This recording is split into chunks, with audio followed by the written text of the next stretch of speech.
शं वरुणः शन्नो भवत्वर्यमा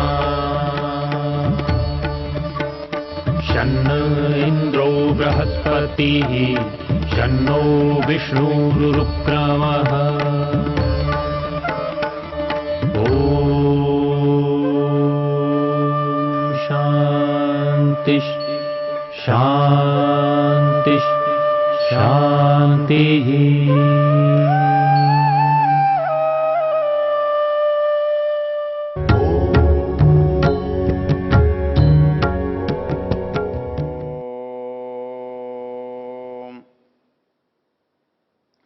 हम ऋग्वेद के 10वें मंडल के 71वें सूक्त की चर्चा कर रहे हैं और इस सूक्त को हम ज्ञान सूक्त के नाम से जानते हैं। हम जानते हैं कि सब मतांतरों की अपेक्षा से वैदिक धर्म जो है वो ज्ञान के लिए बहुत आग्रही है, अर्थात धर्म का जो आचरण है वो ज्ञान के बिना संभव नहीं है।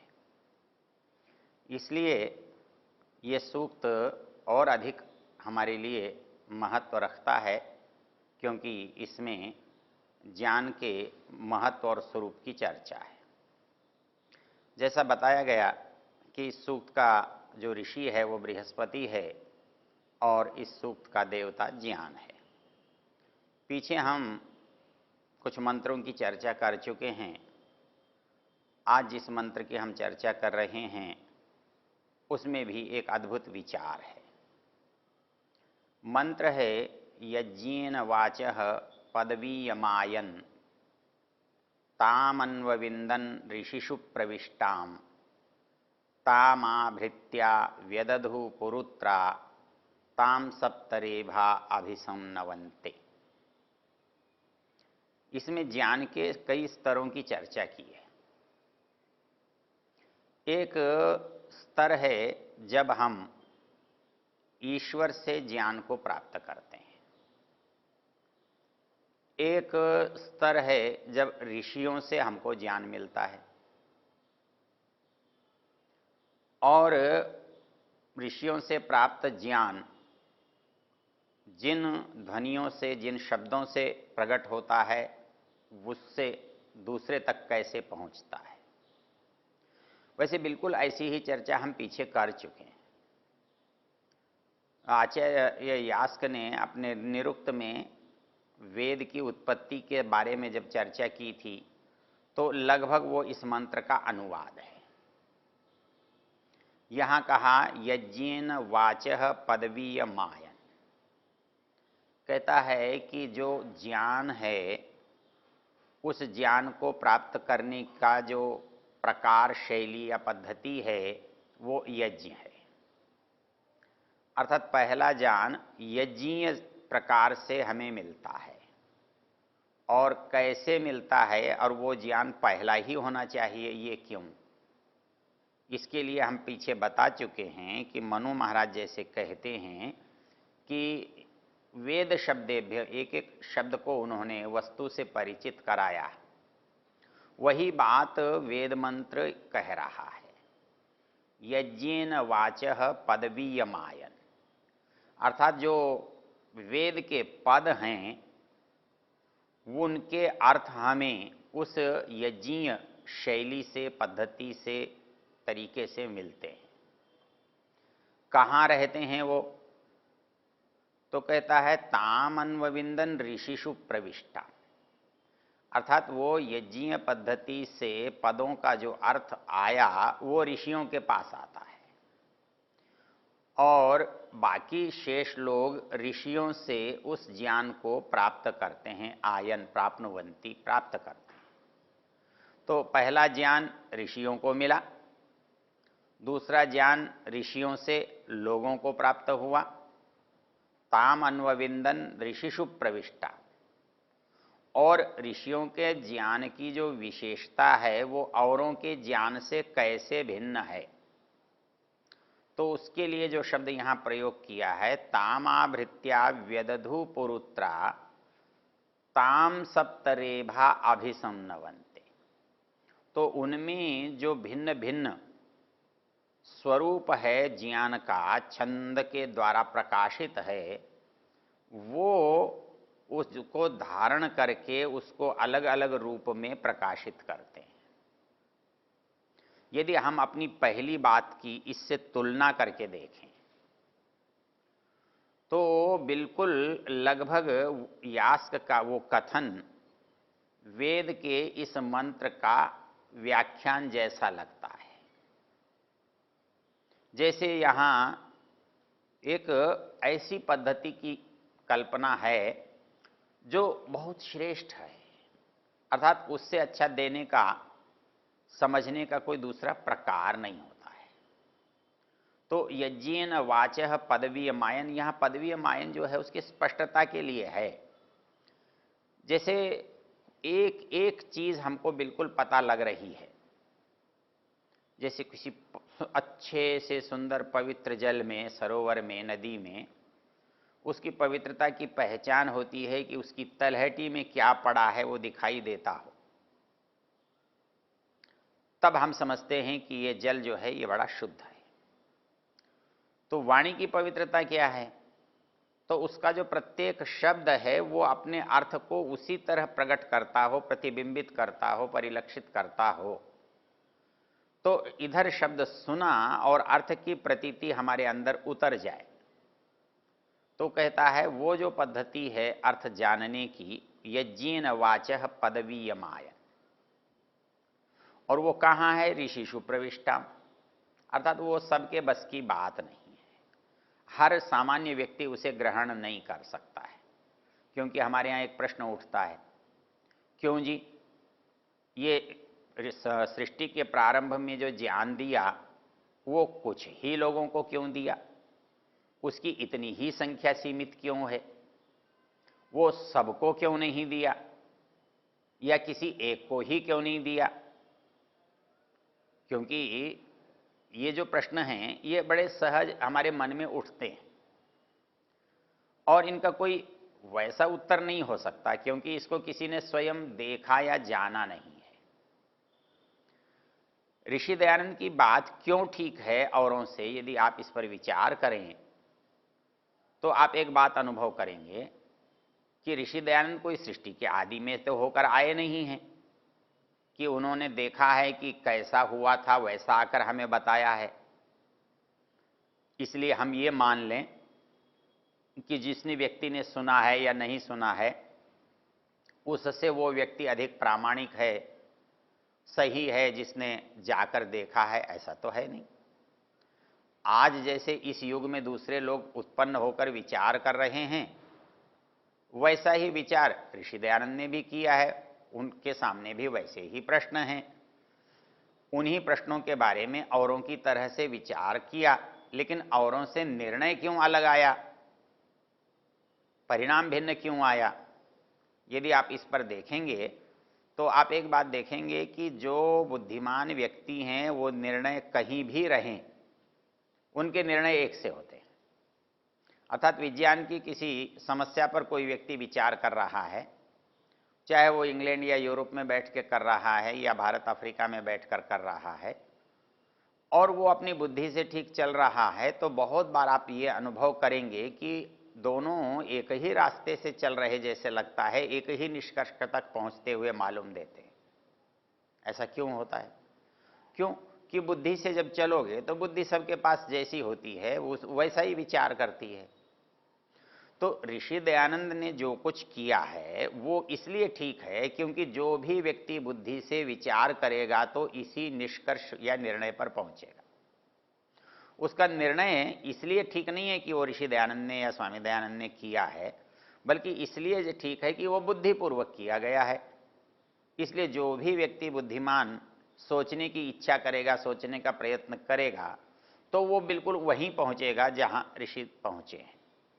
तो इसलिए ऋषि का जो ज्ञान है या ऋषि का जो कथन है वो प्रामाणिक होता है, वो महत्वपूर्ण बनता है।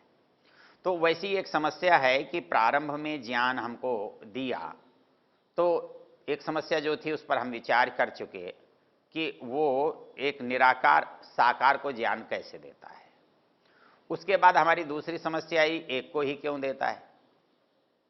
इसमें एक और भी समस्या लोग खड़ी कर देते हैं। समस्याएं तो जितने मन में प्रश्न हो सकते हैं सब हैं।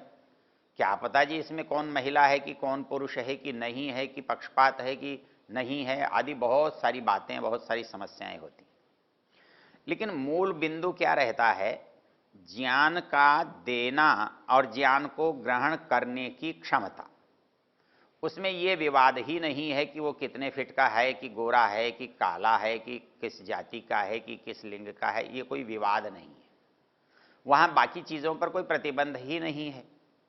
वहाँ केवल एक चीज़ बात की करने की है कि किसने दिया और किसको दिया।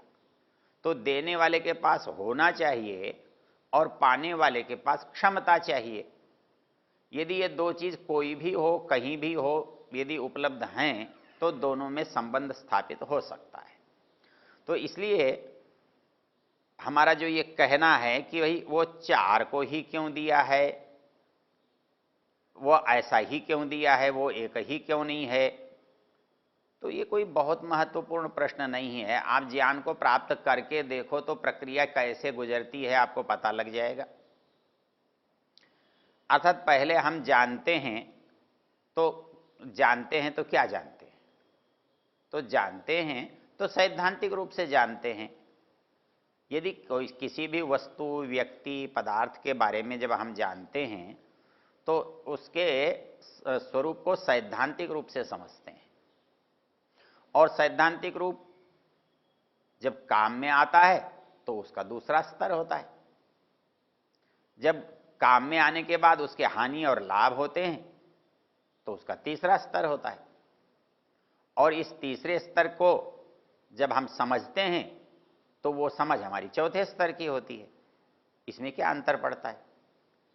अर्थात आप ऐसा नहीं कर सकते कि अथर्ववेद को पहले ले लें और ऋग्वेद को बाद में ले लें। ऐसा संभव नहीं है। क्यों? कि इनमें एक निश्चित क्रम है।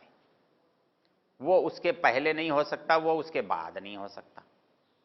जैसे ऋग्वेद के बारे में हम ये कहते हैं ऋक अर्चनी है, ऋक स्तुतौ है, ये जानने के लिए है। यजु यजते करने के लिए है। जब आप विचार करेंगे कि करना पहले होगा कि जानना पहले होगा, तो स्वाभाविक बात आएगी जानना पहले होगा और करना बाद में होगा। एक समस्या इसमें और आ सकती है आपके लिए। आप कहेंगे फिर ऋग्वेद में तो करने की बात होनी ही नहीं चाहिए, फिर तो केवल ज्ञान की बात होनी चाहिए, केवल बताने की बात होनी चाहिए। फिर कृण्वन्तो विश्वमार्यम कहने की क्या जरूरत है? संगच्छध्वम कहने की क्या आवश्यकता है?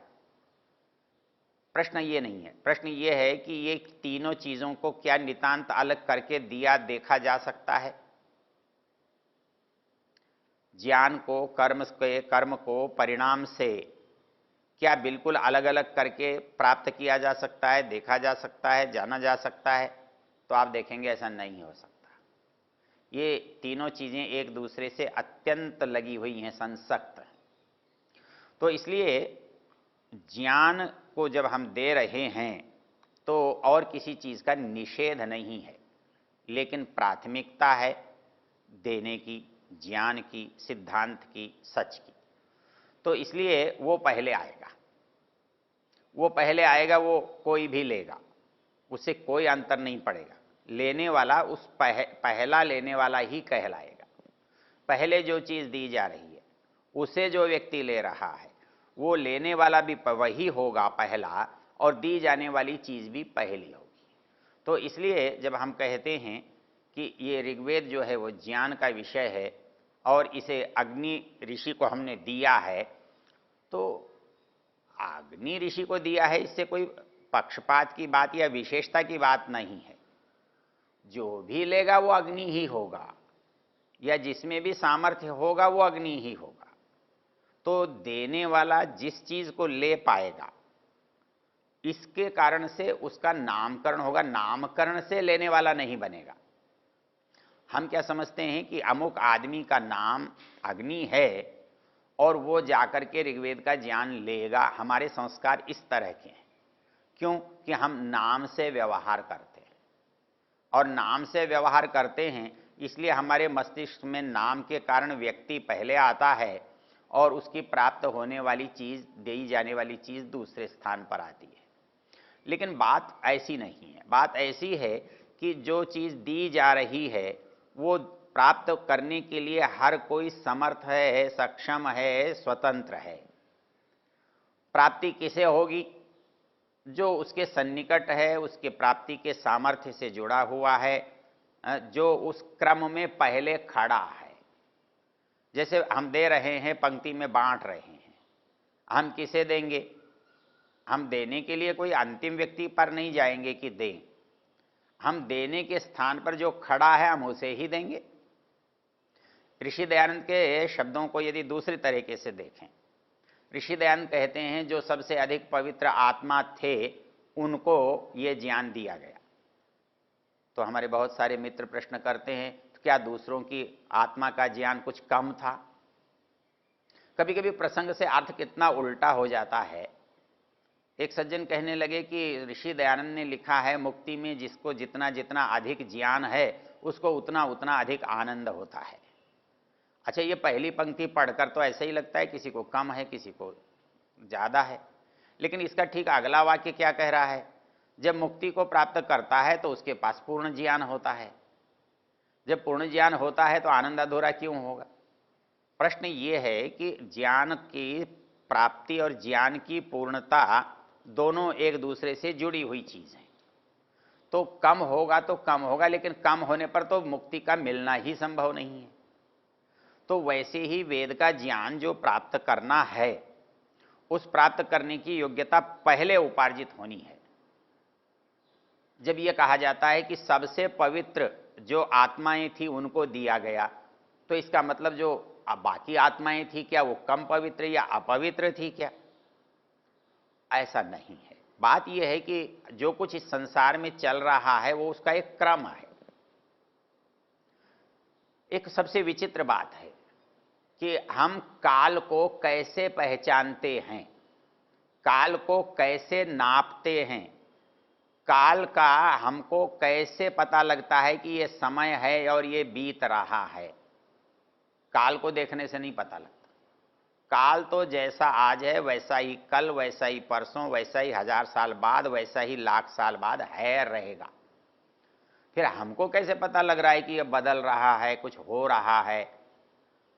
उसके बदलने से नहीं हो रहा है, हमारे बदलने से हो रहा है। एक बच्चा एक पैदा हुआ आज एक दिन का है, तब वो 100 साल का होता है, कहते हैं हम 100 साल बीत गए। कहाँ बीत गए? 100 साल बाद भी तो एक बच्चा ही पैदा हुआ है, उसके लिए तो वो पहला ही दिन है, वो पहला ही क्षण है। तो हमें ऐसा लगता है कि अरे बदल कौन रहा है? समय तो नहीं बदल रहा है, बदल तो हम रहे हैं। तो इसलिए इस मंत्र में जो विशेष चर्चा है वो चर्चा है यज्ञेन वाचः पदवीय मायन, अर्थात वेद का जो ज्ञान है वो मनुष्य तक कैसे पहुंचा।